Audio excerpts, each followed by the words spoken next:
ಮೇಲಿನಿಂದ ದೊಪ್ಪನೆ ಕುಸಿದು ಬಿದ್ದಿದೆ ಮೆಟ್ರೋ ಪಿಲ್ಲರ್. ಕಾಂಕ್ರೀಟ್ ಬ್ಲಾಕ್ ಕುಸಿದು ಆಟೋ ಮತ್ತು ಕಾರ್ ಅಪ್ಪಚ್ಚಿಯಾಗಿದೆ. ಪಿಲ್ಲರ್ನ ಬೃಹತ್ ಕಾಂಕ್ರೀಟ್ ಬ್ಲಾಕ್ ಕುಸಿದು ಅವಘಡ ಸಂಭವಿಸಿದೆ. ಮುಂಬೈಯಲ್ಲಿ ನಡೆದಿರೋ ಘಟನೆ ಇದು. ಆಟೋದಲ್ಲಿದ್ದವರನ್ನ ಹೊರಗಡೆ ತೆಗೆಯೋದಕ್ಕೆ ಹರಸಾಹಸ ಪಡಬೇಕಾಯಿತು. ಈ ದುರ್ಘಟನೆಯಲ್ಲಿ 3-4 ಜನರಿಗೆ ಗಂಭೀರ ಗಾಯಗಳಾಗಿದೆ. ಮುಂಬೈನ ಮುಲಂದ್ ವೆಸ್ಟ್ ಮೆಟ್ರೋ ಕಾಮಗಾರಿ ವೇಳೆ ನಡೆದಿರೋ ಅವಘಡ ಇದು. ಮೆಟ್ರೋ ಪಿಲ್ಲರ್ ದಪ್ಪಂತ ಕುಸಿದು ಬಿದ್ದಿದೆ.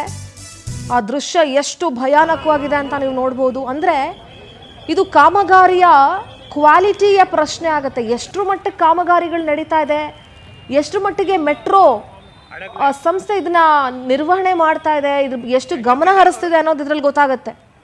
ಬೆಂಗಳೂರಲ್ಲೂ ಸುಮಾರು ಸಲ ಇಂಥ ಘಟನೆಗಳು ನಡೆದಿದೆ. ಎಷ್ಟೋ ಜನ ಜೀವ ಕಳ್ಕೊಂಡಿದ್ದಾರೆ. ಮೆಟ್ರೋ ಕಾಮಗಾರಿ ಜಾಗದಲ್ಲಿ ಎಷ್ಟೋ ಜನ ಪಿಲ್ಲರ್ಗಳು ಬಿದ್ದು ಈ ಥರ ಬೆಂಗಳೂರಲ್ಲೂ ಈ ಥರ ಘಟನೆ ನಡೆದು ಜೀವ ಕಳ್ಕೊಂಡಿದ್ದಾರೆ. ಈಗ ನೀವು ನೋಡ್ತಾ ಇರೋ ದೃಶ್ಯ ಮುಂಬೈನ ದೃಶ್ಯ. ಕಾರು ಮತ್ತು ಆಟೋ ಅಪ್ಪಚ್ಚಿ ಆಗೋಗಿದೆ. ಆಟೋದಲ್ಲಿದ್ದವರನ್ನ ಹೊರಗಡೆ ತೆಗೆಯೋದಕ್ಕೆ ಈಗ ಹರಸಾಹಸ ಪಡಲಾಗ್ತಾ ಇದೆ.